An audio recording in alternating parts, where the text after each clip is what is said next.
El libro de Daniel no da detalles de la toma de Babilonia.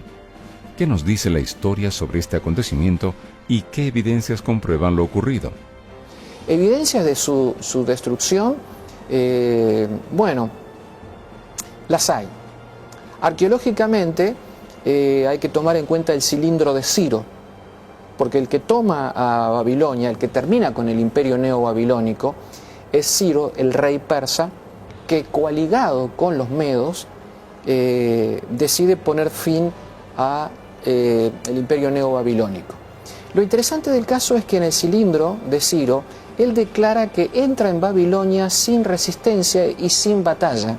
Heródoto presenta todo el evento de la toma de Babilonia como un drama salido de una película de Hollywood.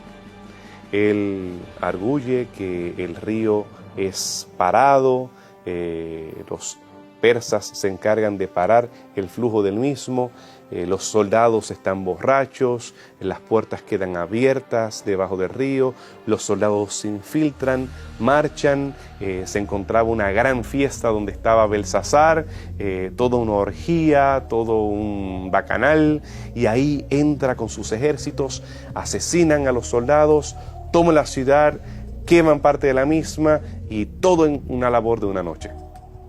Sin embargo, la historia nos dice un cuadro diferente. La evidencia arqueológica y también los anales babilonios, juntamente con fragmentos persas, porque los persas desgraciadamente no dejaron mucho como historia de ellos como tal. Descubrimos que los persas comenzaron un proceso de un año. Ciro comienza a darle la oportunidad a las villas que rodeaban a Babilonia de tener agua. Anteriormente los babilonios, los aristócratas, tenían control, el Estado tenía control total del río.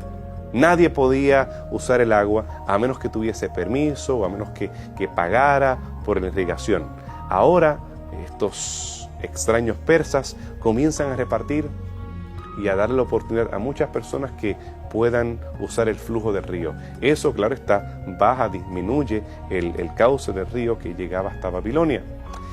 También en esa campaña de propaganda, él comienza a hablar acerca de cómo Marduk lo ha seleccionado a él. Ciro, en su cilindro, él escribe cómo él había sido seleccionado por Marduk. Él ahora le iba a dar el festival de Marduk que propiamente Marduk se merecía. El rey Nabonido por 10 años había descuidado este festival.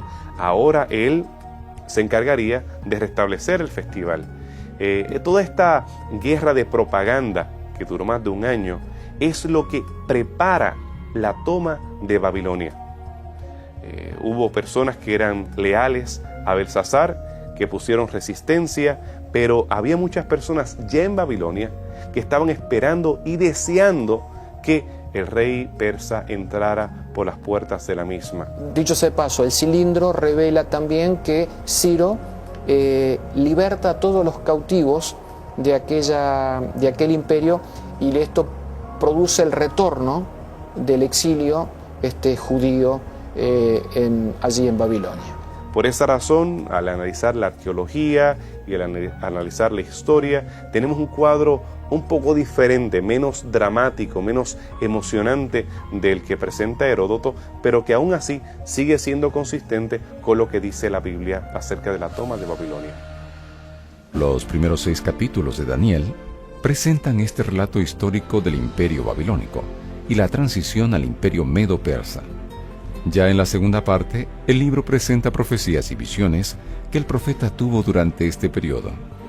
¿Qué importancia tiene toda esta obra literaria en conjunto para la comprensión y el estudio de las Sagradas Escrituras? El libro de Daniel sin duda es muy importante dentro de la Biblia. Todos los libros son importantes, pero trae un mensaje muy rico, lleno de informaciones de altísimo valor para cada ser humano. Yo diría en primer lugar que los escritos de Daniel tienen una importancia histórica, porque Daniel nos cuenta, en los primeros 6 capítulos, él nos cuenta la realidad interna de lo que era el palacio de los reyes de Babilonia. Y cuentan cómo Dios, de alguna manera, trató de intervenir en la vida de estos reyes y en la vida de ese imperio. Pero lo que se destaca más en el libro de Daniel son las profecías llenas de símbolos que presenta, que son realmente fascinantes. Él coloca las bases para lo que es después el libro de Apocalipsis, así que ya en ese sentido es muy importante, muy trascendente.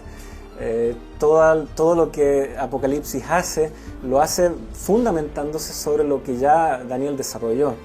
El libro de Daniel recuenta el pasado y presenta a Yahvé, a Jehová, como el Dios de la historia, que está en control de todo.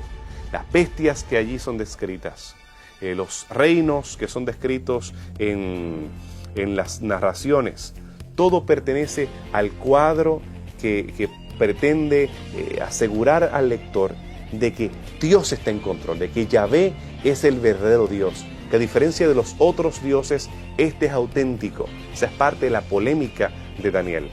Ahora, lo que Daniel, a través de su ejemplo y a través de las visiones o sueños que también interpretó, nos deja también una visión muy clara de cómo es la acción de Dios en la historia.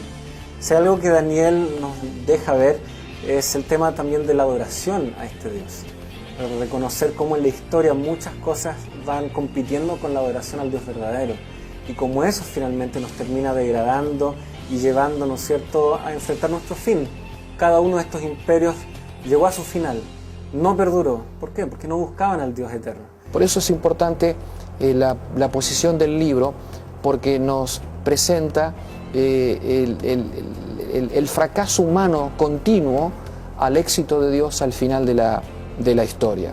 El estudiar estas profecías nos revelan, nos muestran, nos hacen ver desde el tiempo de Daniel en adelante los acontecimientos históricos, cómo se iban a desarrollar.